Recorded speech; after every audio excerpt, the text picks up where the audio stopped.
Ngul këmbë që ndarja territoriale nuk është bërë për qëllime elektorale, por nuk jep dot shpjegime, kur tenton të flasë për kritere dhe hidhet në krahasime, rezulton i paqartë. Mandaj Divjakën e Lushnjën me Velipojën dhe Shkodrën. Mandaj Përmetin dhe Këlqyrën që i ke ndarë dhe pse Laçin dhe Mamurasin nuk i ndanë. Pse ke ndarë me Malijaj dhe Tepelen, që nuk e kuptoj se duhet i ndarë dhe Fushkruja dhe Kryja që janë identike nuk ndahen. Velipoja dhe Divjaka kanë dallime të mëdha. Divjaka është një nga zonat me intensitetin më të madh të zhvillimit ekonomik. E di këtë? Po Këlqyrën dhe Përmetin. Ndërkohë që Velipoja, ndërkohë që Velipoja është një zonë turistike e cila e bashkëngjitur me Shkodrën e fuqizon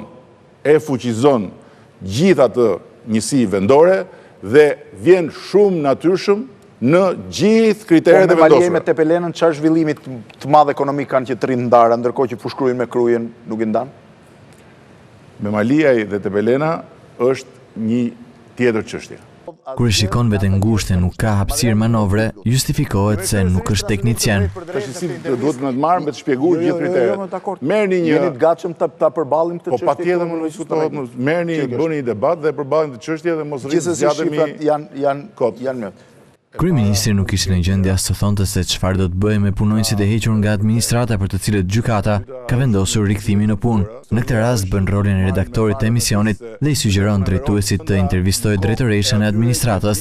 Ta njerëz, qoftë 1, 2, 3, 300, 400 që kanë fituar gjyqjet për të kthyer në vendet e tyre të mëparshëm punës. Duhet ta zbatojnë drejtuesit këtë vendim gjykata apo jo?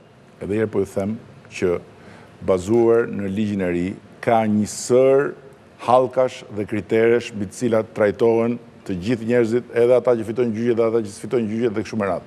Kështu që merrni dhe pyesni, unë nuk jam ekspert i administratës publike, unë flas këtu në parim. Ftoni një ditë këtu drejtoreshën e administratës publike, e cila është personi më i lartë në gjithë sistemin e rekrutimeve dhe të largimeve etj etj, dhe bëjni një intervistë se do t'i vlej shumë publikut për të kuptuar se në çfarë baze ligjore veprojmë sot. Nuk jam ekspert, është justifikimi që përsëriti edhe në këtë rast. Si përzgjedh kreun e opozitës.